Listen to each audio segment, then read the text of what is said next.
Bien-aimés, soyez bénis au nom de notre Seigneur Jésus-Christ, que la paix, la joie, la santé, que tous les bienfaits de notre Seigneur Jésus-Christ soient votre partage au nom de Jésus-Christ. Aujourd'hui, nous allons exhorter sur la prière qui est la première arme qu'un chrétien véritable devrait avoir, qu'un chrétien véritable ne devrait jamais lâcher. Nous allons donc penser aujourd'hui à exhorter sur la prière pour que les gens sachent en fait quel est l'avantage qu'ils ont quand ils prient, quel est l'avantage qu'ils ont quand ils sont de temps à autre devant la face du Seigneur pour prier. Il y a beaucoup d'avantages. Déjà d'abord, nous allons ouvrir nos Bibles dans 1 Thessaloniciens, dans 1 Thessaloniciens chapitre 5, verset 17. 1 Thessaloniciens chapitre 5, verset 17 qui nous dit prier sans cesse. Prier sans cesse. Donc la Bible nous recommande de prier sans cesse afin de renverser les forteresses.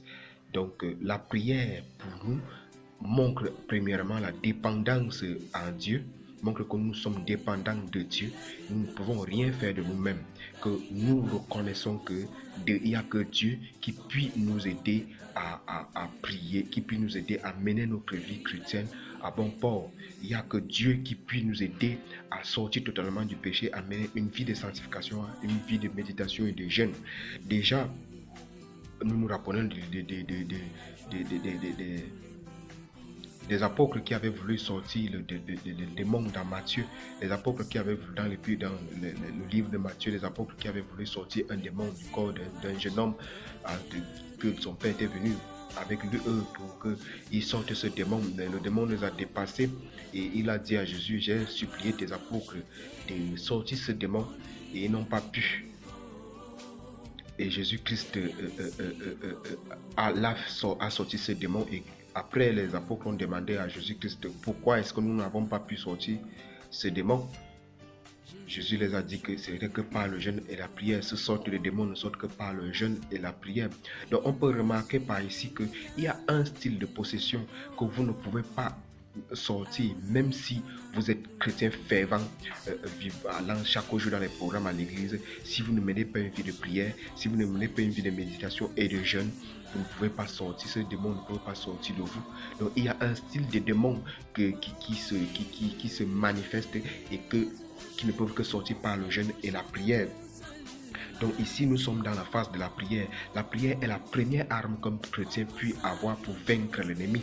La prière est la première arme qu'un chrétien véritable puisse avoir pour vaincre l'ennemi. Donc nous allons aussi ouvrir nos Bibles dans Philippiens chapitre 4, verset 6 à 7.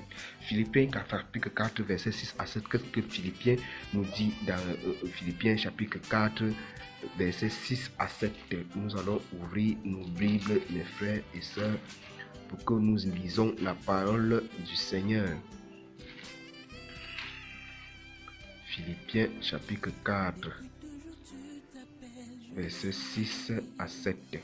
Qu'est-ce que la Bible nous dit par ici? Qu'est-ce que la Bible nous dit ici? Je vais lire au nom de notre Seigneur Jésus-Christ. Ne vous inquiétez de rien, mais en toute chose, faites connaître vos besoins à Dieu par des prières et des supplications avec des actions de grâce. Je vais relire. Ne vous inquiétez de rien, mais en toute chose, faites connaître vos besoins à Dieu par des prières et des supplications avec des actions de grâce. Verset 7. Et la paix de Dieu, qui surpasse toute autre intelligence, gardera vos cœurs et vos pensées en Jésus-Christ.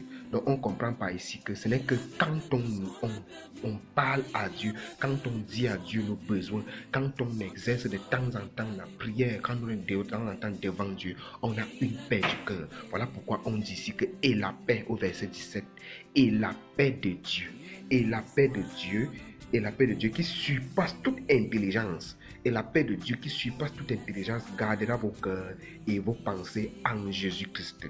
Donc on peut comprendre par ici que quand on prie, quand on est un chrétien qui prie, il y a une certaine paix qu'on connaît dans notre cœur. Il y a une certaine paix qu'on connaît dans notre cœur. Donc un chrétien véritable devrait demeurer dans la prière, devrait tout donner ses complaintes au Seigneur.